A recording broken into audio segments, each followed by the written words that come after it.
Nakama, c'est Marius, j'espère que vous allez bien. Alors aujourd'hui je vous retrouve pour ma review sur le scan 914 de One Piece. En effet, après la pause du manga, nous retrouvons One Piece pour de nouvelles aventures et aussi avec un chapitre assez satisfaisant, je dois l'admettre. Vous savez les amis comment je procède maintenant. D'abord la première page, après parler du chapitre, fignoler certains trucs, également donner mon opinion sur ce qui risque de se passer la semaine prochaine, etc. etc. Au départ, sachez qu'une réaction live était envisagée. Mais après, mon subconscient m'a dit non, j'en ai pas envie. Comme on m'a toujours dit, si tu veux pas faire quelque chose, et bah tu le fais pas. Parce que si en faisant quelque chose que tu veux pas, et bah tu vas tirer la gueule tout le long. Les amis, j'aime beaucoup faire des réactions live, mais ce jour-là, ça me disait absolument pas. Alors oui, je retourne sur une review. Vous savez à quel point j'adore faire des vidéos, j'adore faire des reviews. J'adore aussi faire des réactions live, mais je le redis, je le sentais pas.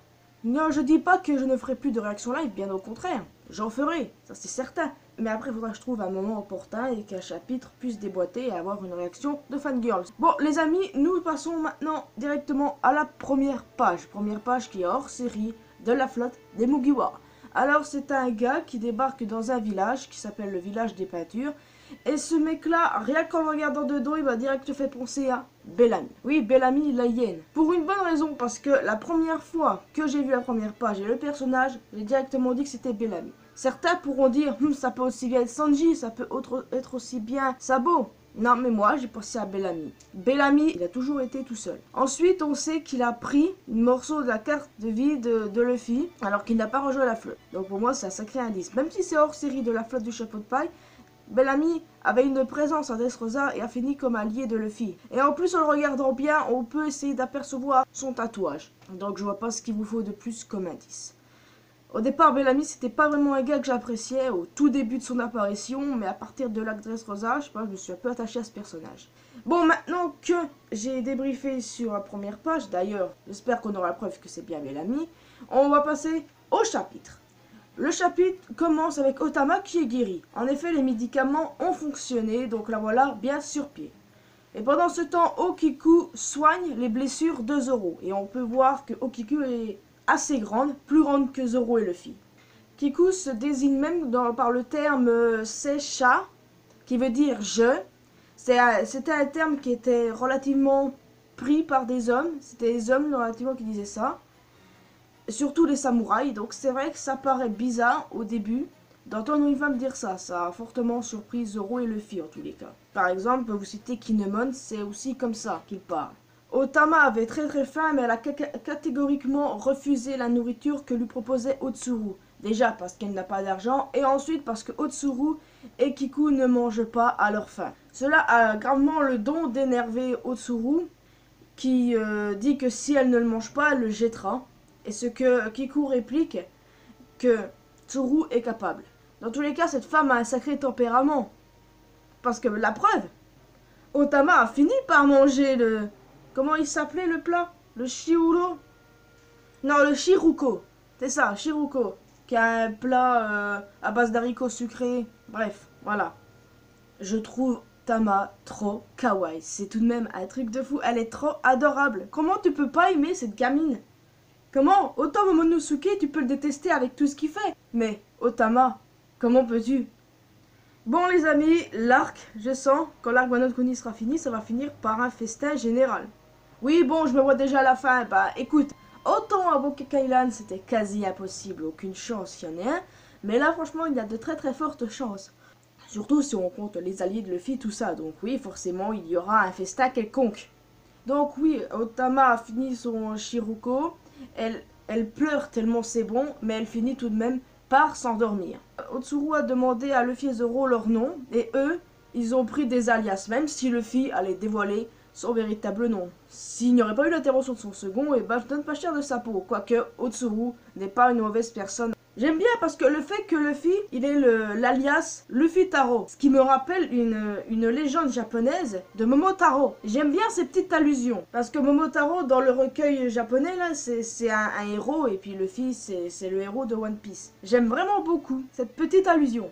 Otsuru a dit qu'elle était également nouvelle dans le village et que Kiku travaillait depuis peu pour elle. C'était une question de Zoro concernant le village Kobore, qui veut dire reste. Il lui a demandé pourquoi est-ce que le village là portait ce nom. Otsuru a répliqué que c'était parce que les habitants du village ne se nourrissaient que de restes. C'est bien malheureux puisqu'il y a 20 ans, c'était la famille Kuzuki qui régnait sur Wano Kuni et que Oden, le défunt Oden, a fait planter une plantation pour nourrir les habitants de Kuri. Mais maintenant, tout appartient au shogun Kurozomi Orochi et les habitants sont contraints de se nourrir soit de restes, soit d'aliments pourris. C'est pas malheureux cette condition. Non mais ça, c'est vraiment une condition tyrannique. De toute façon, l'équipage au chapeau de paille sont là, ils vont y remédier, ils vont péter la gueule à tout le monde. Quand Tsuru a fini son monologue, quelqu'un a tenté de la tuer avec une flèche. Flèche qui a été rapidement bloquée par Zoro, fort heureusement. La personne qui a tiré de flèche n'est nul autre qu'un gifter possédant le fruit de la chauve-souris qui se fait appeler Batman. En le regardant, il ne ressemble pas trop à Batman. Non, non, non, non. Bon, le mec il possède le smile de la chauve-souris, mais il y a un truc qui me dérange tout de même. C'est que les ailes de chauve-souris sont au niveau de sa taille. Il n'y a pas un problème là? Le truc c'est que même s'il peut voler, il a aussi une ouïe beaucoup plus puissante que celle d'un humain. On connaît bien les chauves-souris sur ce niveau-là. Donc forcément il a entendu que Otsuru parlait mal du shogun et c'est pour ça qu'il a tenté de la tuer. Ce qui est intéressant c'est qu'il l'appelle maître. Je serais pas étonné qu'en fait que le shogun et Kaido aient conspiré pendant de longues années avant que Kaido ne mette les pieds à Wano. Je le redis, franchement, ce mec n'a rien que Batman. Qu'est-ce que tu crois, toi? Tu ressembles plus à un facochère qu'autre chose. Bon, il a beau continuer d'envoyer des flèches, hein. Tu crois que ça sert à quelque chose quand t'as Zoro dans les parages? Zoro les bloque toutes. Non mais mec, arrête de gaspiller toutes tes flèches à rien. Zoro est trop fort, toi t'es imminable. C'est vrai, t'as des ailes au cul. Non, je critique rien du tout, j'essaye de m'amuser. Bon, alors tout le monde est distrait par le Batman raté et pendant ce temps, un homme gazelle, oui, quelqu'un qui a mangé le smile de la gazelle, en profite pour pouvoir kidnapper Otama. Un enlèvement orchestré, oui, distrait par l'homme chauve-souris, alors que l'homme gazelle emporte la petite fille. On sait que les gazelles ont tendance à être rapides, mais est-ce que les guépards, qui sont également des félins les plus rapides, est-ce qu'ils sont plus rapides que les gazelles? Ça, c'est une question que je me pose. Personnellement, je n'ai pas fait la recherche parce que je viens d'avoir une élimination là tout de suite. Les guépards sont censés être des créatures ultra rapides. Mais je préfère dire que c'est les gazelles. Et puis non, attends, qu'on regarde cet homme gazelle là. Vous avez vu les collants? C'est un travelot. Non, je n'ai rien contre les travelots, mais j'ai quelque chose contre les hommes gazelles qui kidnappent les petites filles. Bah oui, bon, bref, passons. Afin de secourir Otama, Okiku prend un katana, monte sur le Komainu et poursuit l'homme gazelle. Elle est suivie de près par Luffy et Zoro. On voit que Kiku est une femme prévisible puisqu'elle a pris des notes sur là où l'homme gazelle va aller. C'est là l'endroit où se réunissent les hommes du shogun. C'est également là que se trouvent 3 Shinuichi, qui veut dire leader, je le rappelle au cas où, Hawkins, Oldham et Speed, avec plus de 30 utilisateurs de Smile. D'ailleurs, ça surprend fort Luffy et Zoro qui demandent qui elle est. Et ben, on apprend que Okiku est une samouraï. En réalité, ça explique vraiment sa taille, parce qu'on regarde Kinemon et Kanjuro qui sont des samouraïs aussi, et ben leur taille, et ben elle est assez imposante. Donc en fait, ce n'est pas surprenant qu'Okiku fasse cette taille. Et une femme samouraï, ça me fait plaisir. Parce que moi qui pensais que les femmes samouraïs étaient très basses niveau popularité, et ben, je me suis trompée. En tout cas, Oda y remédie dans One Piece, donc c'est pas plus mal non plus. Puisqu'on sait que Wano Kuni va être fortement basé sur l'époque d'Edo. Donc sûr à 100% qu'elle fait partie du clan Kozuki. Il n'y a pas besoin de faire une théorie là-dessus, c'est sûr à 100%. En tout cas, elle est hyper belle, faut avouer qu'elle a un certain charisme, un certain style. Et ça fait plaisir qu'elle soit révélée comme un personnage étant important.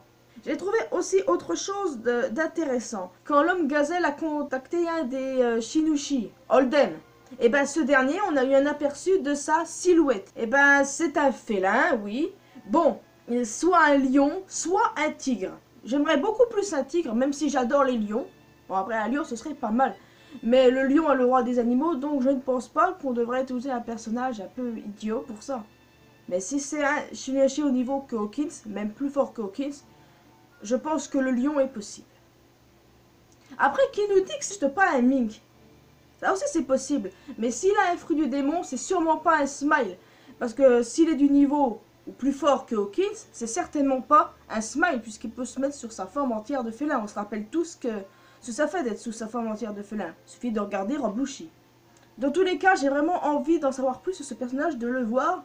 Déjà parce que je suis très passionnée par les félins, surtout les lions. Et ensuite parce qu'il m'a l'air d'être un personnage intéressant.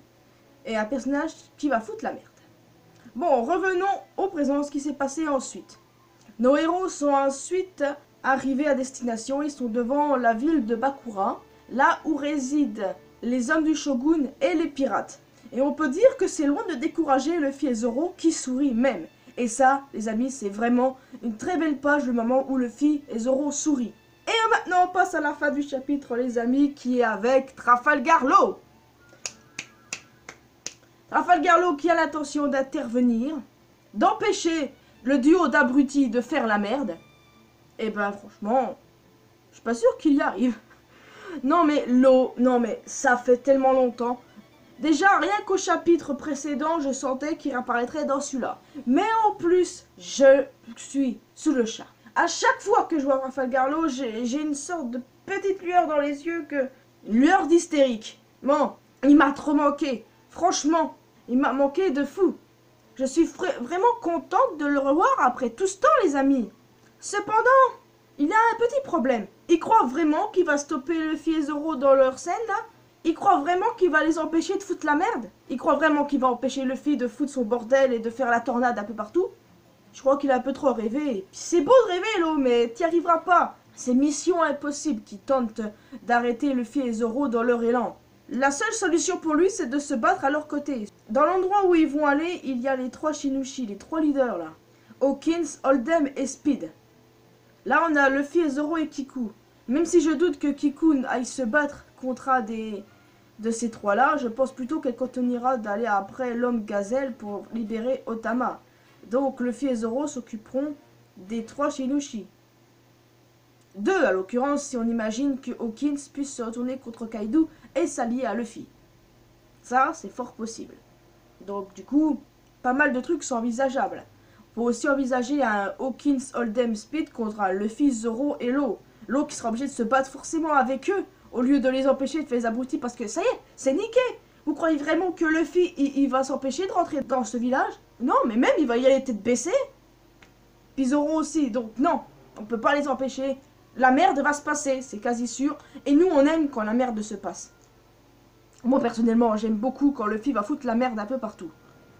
J'en ai pas parlé, mais un des Shinushi qui s'appelle Speed, j'ai directement pensé à Speed Zero de l'équipage de Barbe Blanche. Oui, bon les amis, je ne dis pas que c'est les mêmes, mais tout de même, je le dis quand même parce que j'y ai pensé.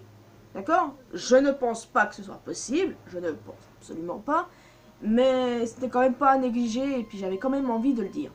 Le doute est permis. Bon, au moins Oda nous a pas fait le coup de la peau, c'est plutôt une bonne nouvelle en soi. J'ai trop kiffé ce chapitre. Oui, personnellement j'ai trop kiffé. Je dis que c'est un chapitre parfait, génial, normal, nickel. Mais moi, je l'ai vraiment kiffé. Juste parce qu'il y a l'eau à la fin. Vous connaissez tous mon côté de fangirl. Oui, mon dieu, c'est Katakuri, je le vénère encore et encore, à jamais, toujours. Mais l'eau, c'est mon deuxième dieu, après suivi de Zoro. Je peux te dire que c'est ça mon top 3, moi. Katakuri, Law et Zoro. Non mais, c'est bon, me jugez pas. Écoutez, je le redis, je regarde pas One Piece que pour les mecs. Sérieusement, je le regarde parce que Luffy fout la merde. Et que Luffy va être le roi des pirates, c'est obvious que ça va être le cas. On en bouffe depuis le début de Luffy, roi des pirates, il le sera les amis, vous en faites pas pour ça. Il n'y aura ni de Shanks, ni de Barbe Noire avant. Faut arrêter. Non, mais vraiment contente de revoir Trafi. Ouais. Dans tous les cas, on peut dire qu'il n'a pas fini de souffrir avec les Mugiwara. Non, il va continuer d'être désespéré encore et encore par eux. Fallait qu'il réfléchisse avant de s'allier avec Luffy. Qu'est-ce que tu veux? Quand tu veux t'allier avec une tornade pareille, il vaut mieux savoir les risques avant de s'allier à lui. Surtout ce que j'ai préféré dans le chapitre, à part l'eau, en plus de l'apparence de Shinushi félin, j'ai aussi apprécié l'adorable Tama. Et aussi la beauté Okiku. Oui, je leur ai dit, elle n'est pas aussi belle que Pudding, comme je l'ai dit dans le chapitre précédent. Mais tout de même, elle est très belle. Et sa taille est impressionnante. Ça fait plaisir de voir une femme relativement grande. Et si elle a la taille de Kinemon, bon, plus besoin d'avoir de questions à se poser. Les samouraïs de tout Wano sont faits pour être de cette taille-là. Donc il faut s'attendre qu'à chaque fois qu'on ait des samouraïs qui soient de la taille de Kinemon et de Kojuro. En tous les cas, les amis, ma review se conclut ici. De toute façon, c'est obligé qu'on revienne sur le groupe de Sanji parce que je me suis quand même posé la question, mais qu'est-ce que Sanji fait pendant ce temps avec les autres? J'espère tout de même qu'on va les revoir d'ici peu, soit dans le chapitre prochain ou dans le chapitre d'après, etc. Bon, j'espère qu'on va revoir Sanji, tout ça, ainsi que Franky, Robin et Usopp, chacun de leur côté. J'espère que vous avez apprécié cette vidéo. Si c'est le cas, n'hésitez pas à laisser un petit pouce bleu, un petit commentaire, comme d'habitude, pour me dire ce que vous avez pensé de ce chapitre, ce que vous voyez pour la suite. Rejoignez-moi sur Facebook, Twitter, Instagram, on peut aller parler ensemble sur Discord des amis, j'y suis assez souvent à vrai dire. Abonnez-vous à cette chaîne, également à ma chaîne secondaire, tous les liens sont dans la description, vous pouvez compter sur moi les amis. Donc moi, je vous dis au revoir, je vous dis à la prochaine, portez-vous bien, n'oubliez pas que l'important dans la vie c'est faire ce qu'on aime, et moi je vous retrouve pour de prochaines aventures. Sayonara.